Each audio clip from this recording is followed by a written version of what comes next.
सपना में आदमी जाने सपना आदमी देखेला नु हां हम जहां को हां जब सपना टूट जाला नु तो बुझाला कि डोना में धक लटक दुरा सपना जब टूटेला हां तो बुझाला कि उहे पूर्ण के लेवा पौरिस काटती है। अरे आज भी हम ये बात रह से कहते हैं जानता नहीं का कि आज ना तकाल मिलन अरे पानी ही आस से अरे प्यार हम करीले तो से पहले कलास से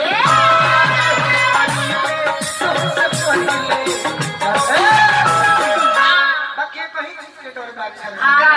कि बाकी डर लागे तहरा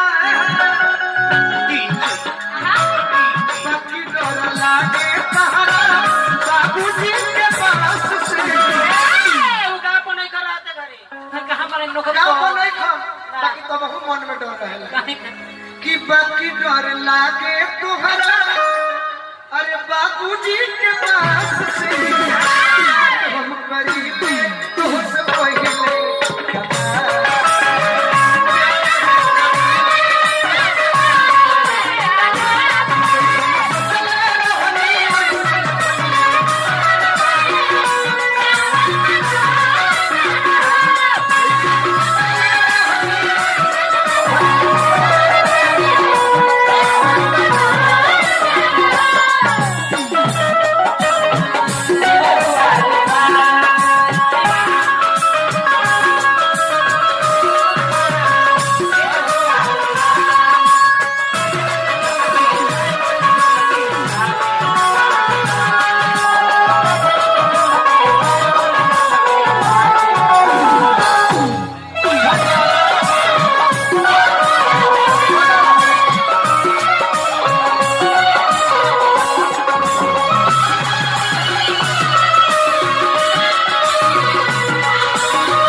कपार में चुरकी हां भोजपुरी में हमनी के मुर्गी हां घर में भूलकी घर में भूलकी साड़ी में खिड़की सब सब हवा जाए खाती रह जाओ मुर्गी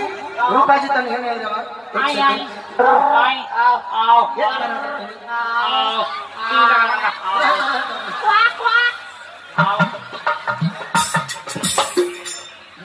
तने मुर्गी हमारा अक्षर जी के देखा जी हां बताइए मारो मुर्गी मारो तो बताइए बाकी हम ना कहते जैसे ही मर हेरा हमारे को थोड़ी खाली रहो देखे के बाद हमारा इनका चल ओके डन कि बात घोरे घोरे का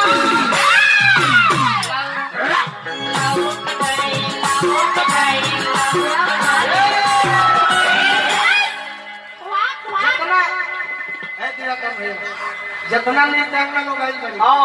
अगर हम जैसे मुर्गी मार दे जितना नौकरी आई बन जाए नौकरी आई बन जाए तो अभी हम ढेर पैसा हमने की कमाइए बाकी 50,000 इनाम देवे खातिर तैयार नहीं हां जी बाकी जैसे मारा वैसे मारे के हां ये अकेले काफी है भाई अक्षरा जी राज जोत रहो यही हां यही जज है का भाई तैयार ना लो हां मैं फरी आइए जाए हां हमारे पार्टी के बात नहीं हाथ उठा के बताओ हेलो मरद के कहाई मरद के कह दिया कि मौत के रोक करे तो मरद का दो बाकी मौत मरद के रोक ना करे देखो कह के देखो हां की है अपन कम से खोल दे तू है तो कुछ खोल दे अक्षरा जी बैठ कर पीजिए और इधर ध्यान दे पानी बोतल चिड़िया पर पड़े एक बार तो देखा कोई आई कि बात घोरे घोरे का अब हम आई को दिखाते हैं चारों पांचों जनी ध्यान दी अक्षरा जी रहो ध्यान दे हां देखत नहीं चलो हम तो तैयार देखिएगा जरा धोती ना खुल जाए इमारत के मूर्ति धोती के संभाल के रखो वही बांधे बनी है राजा बोले नहीं अपन बांधते हां कि बात घोरे घोरे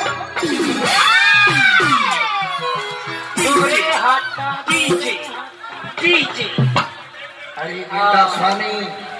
ये जो खेल तुम खेल रहे हो हम उस दिन से खेलते आ रहे हैं जब तुम्हारे बाप दादा अपने बालों में खिजाब लगाया करते थे। अच्छा के पर निमन मुर्गी रही लोग कि हमार हमार का खाओ लो जैसे गोलू भाई मरलो जैसे मरना वैसे मरवा ना पारा करी सब देखैबे ना करी हम मुर्गी नहीं मारते ओ मुर्गी ना देखैबो कि